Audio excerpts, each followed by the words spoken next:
In today's episode, I'm going to be giving my thoughts on one of the latest additions to the Club de Nuit line of fragrances from Middle Eastern brand Armaf.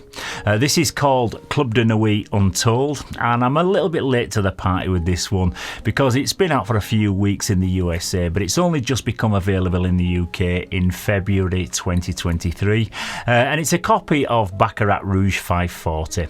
And today I'll be letting you know if it's a good alternative to the original Baccarat Rouge 540 in terms of scent accuracy and its performance. So to find out all you need to know about this one, stay tuned to Mags Frags.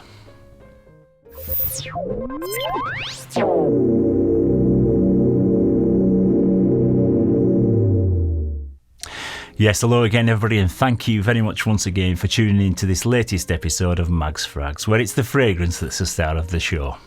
My name's Paul, and today's featured fragrance is Armaf Club de Nuit Untold, which, as I mentioned in the intro, is a brand new release, and it came out alongside a few other new ones in this line, including one called Iconic, which is said to be a copy of Bleu de Chanel, one called Urban Man Elixir, which apparently is like a hybrid between Dior Sauvage and Creed Aventus, and also one called Imperial or Imperial, which is a woman's fragrance based on Delina by Parfums de Marly.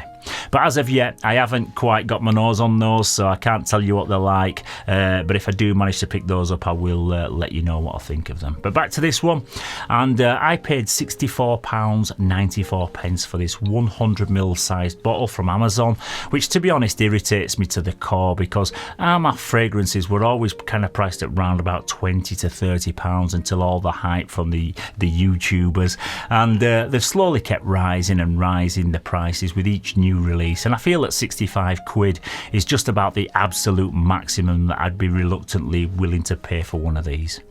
I understand that the original Baccarat Rouge 540 is still way more expensive than this, and there is obviously the cost of living crisis going on, etc., but enough is enough now, and I'm making a deal with myself that I won't be paying a single penny more than I paid for this one going forward, and I doubt most people will even pay £65 for an Armaf copy, so I'm not sure how many more of these from Armaf that I'll be reviewing in the future. The whole point of Middle Eastern brands is kind of to recommend low-cost options, not something that's creeping up to the high-end designer fragrance price mark.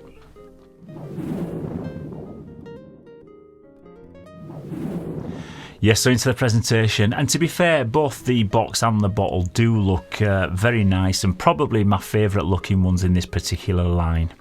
The box is white with this thick band that runs all the way around the box, and it's in like a metallic iridescent finish, so it changes colour depending on where the light catches it. And I've got to say that it looks really cool, although it does collect a few fingerprints along the way.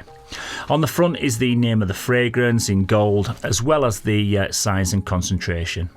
At the top is the Armaf logo, and there's also one on the back alongside the Sterling Parfums logo, which are the parent company to Armaf.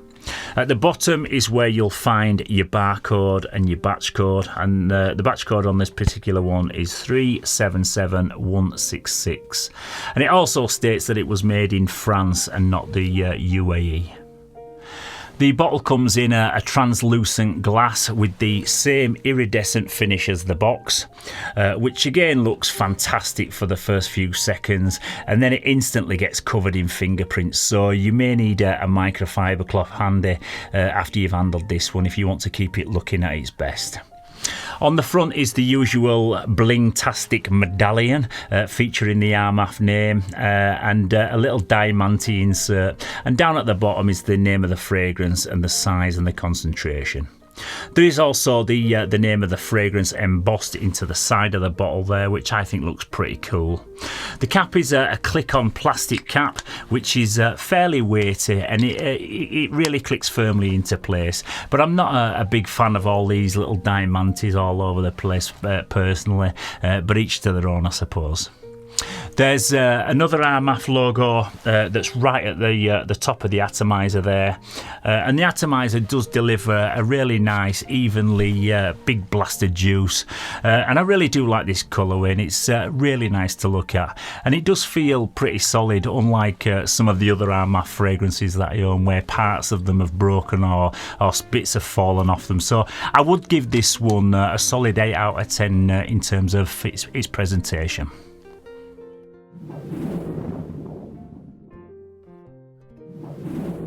Yes, so into the note breakdown, and the top notes in this one are saffron and jasmine. The heart notes are ambergris and amber wood, and the base notes are fir resin and cedar.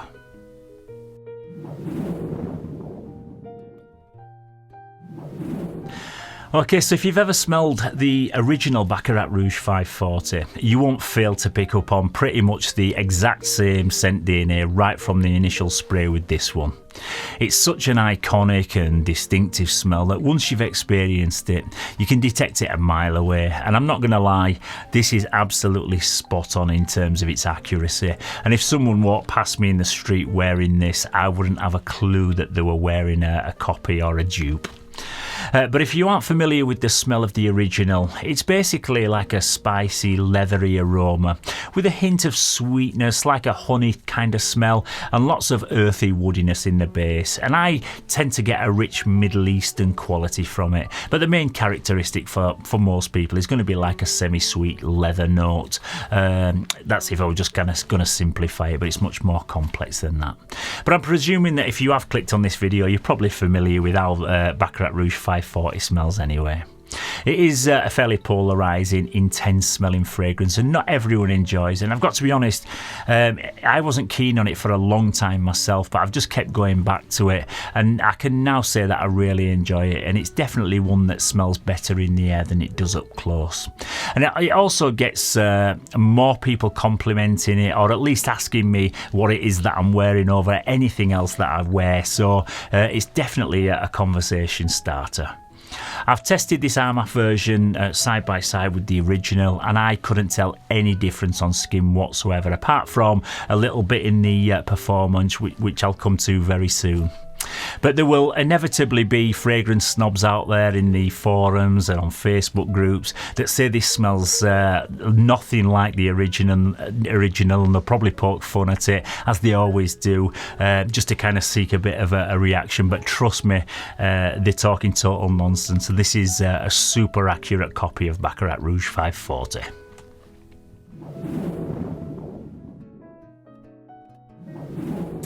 Yeah, this is fairly versatile on the whole, but it's better suited to the cooler months of the year, maybe during autumn, winter, and perhaps even early spring.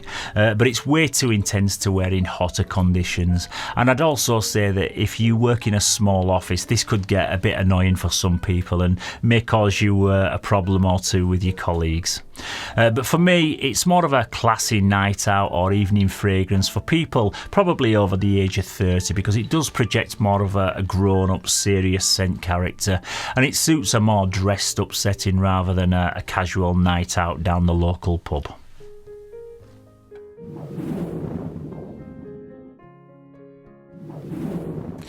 This is an eau de parfum concentration with total powerhouse performance. The original Baccarat Rouge 540 is a total room filler anyway, but this one just takes it to another level. When I tested this one on the opposite hand to the original, it was this one that was slightly the more stronger of the two, and it seemed to just come off a little bit more aggressively. It also lasted an hour or so longer, but both this and the original are kind of 12-hour plus fragrances anyway, so it's not a big deal that one lasts an hour longer than the other. But this is definitely a massive performer, and you will need to go very lightly on the sprays if you do plan to wear this one in like an enclosed environment or as like a work scent.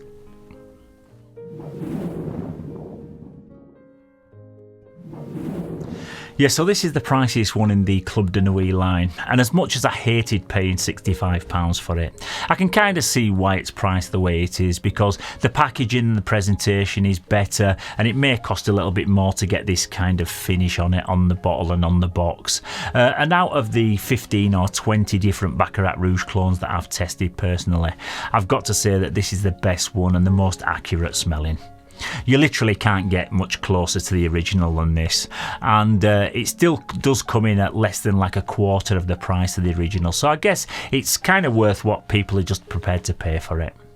There are also some other cracking alternatives to this one that you can pick up for around about a similar price or even a bit cheaper, which are not direct clones to Baccarat Rouge 540 but do kind of share a similar DNA but also have their own little twist, and these are Sensual Instinct by Montal and also Sunset Riot from All Saints, which are both absolutely lovely and both a bit more mass appealing and easier to get along with than the original 540 in my humble opinion. But this new Armaf is a winner, and I'm probably going to give this a 9 out of 10, and it would have got a straight 10 if it had been around about the £35 to £40 price mark. Yeah, so once again, that's about it for today's Scent of the Day, but don't forget I'll be back very soon with a couple of brand new designer releases for 2023, so don't forget to keep an eye out for those, and I'll also be reviewing some more new Middle Eastern ones from Afnan and also Lattafa, so plenty of interesting stuff coming up in the near future.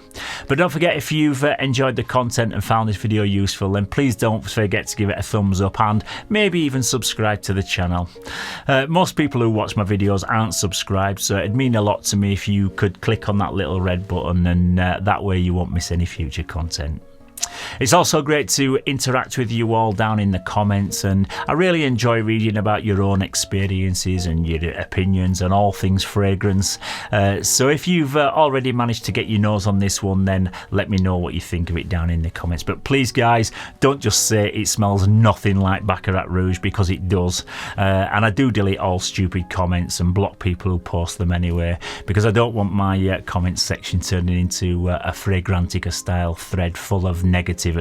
But luckily 99.9% of comments posted on my videos are from absolutely lovely people anyway, so it doesn't worry me having to kind of block the odd bad apple or two. So once again, thank you very much for tuning into this latest episode. Stay safe, keep smelling fresh, and I'll see you very soon for another one. Bye bye for now.